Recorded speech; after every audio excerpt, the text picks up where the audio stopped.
But as an African, you hear stories in Africa right now, not just Nigeria, all the way down to the, southernmost Mozambique, where Christians are being chased out of villages or being beheaded in front of their family members by jihadists. The same thing that's going on in Syria, same thing that's going on in Bangladesh, the same thing.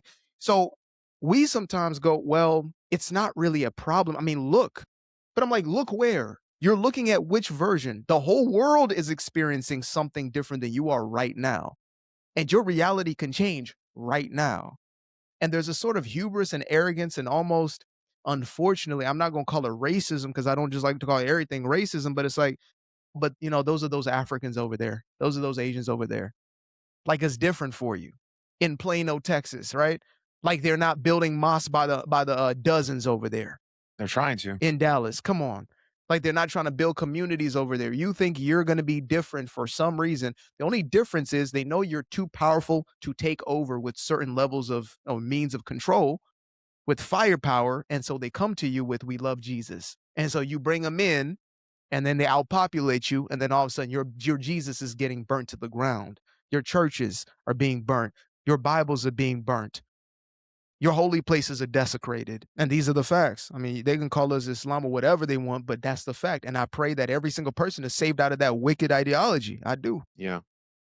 Yeah. More people need to listen to Sam Harris and his cries about jihadists over the last 12 years instead of, not every take that Sam Harris has is amazing. Obviously, Yeah, same he's with got a me little and bit of you. derangement syndrome, but It's that's all okay. good. But when he's Yeah. right on something, he thinks very critically and deeply about it. And I appreciate that about him. And he tries Yeah. to, be honest. And I think that's important. And he's been warning about jihadists for a long time. And if jihadists get nukes, there's some serious fucking damage that's going to happen.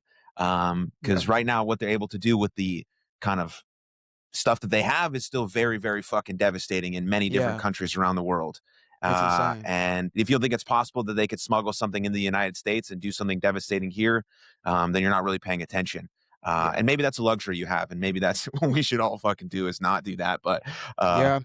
anyways, I don't know. Don't take freedom for granted is like something that you again a blessing that comes from being a foreigner who was privileged enough to be, welcomed into America and become a citizen and go through that process, which is why I believe in legal migration, right? Not just sneaking up in somebody's country. But one of the benefits that you have is perspective. And that's what I've seen with a lot of Africans, Asians, et cetera, is when South Americans, when they make it to America, they look at this as the prize and they're like, "Oh, Mm, we will defend this thing. Like we're not just about to let this thing be toppled, right?"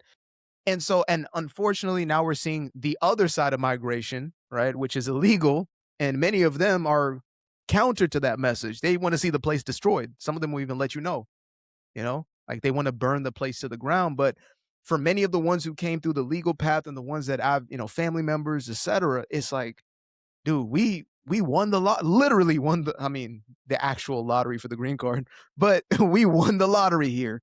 And I'll be damned if you're about to have this entire thing desecrated by whether it's communists or jihadists or anything in between, groypers, whatever it may be.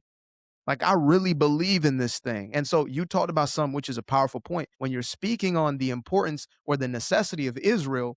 And you said, is it been a net positive? And I love that because if that's how you're going to constitute whether or not, this nation has a right to exist or whatever else you're trying to answer. Okay. So if our basis is they are a net positive versus a net negative on the world, you have to discount at least 20% of countries on the planet who are a net negative and say that they don't deserve to exist. And all 20 are not Israel, right?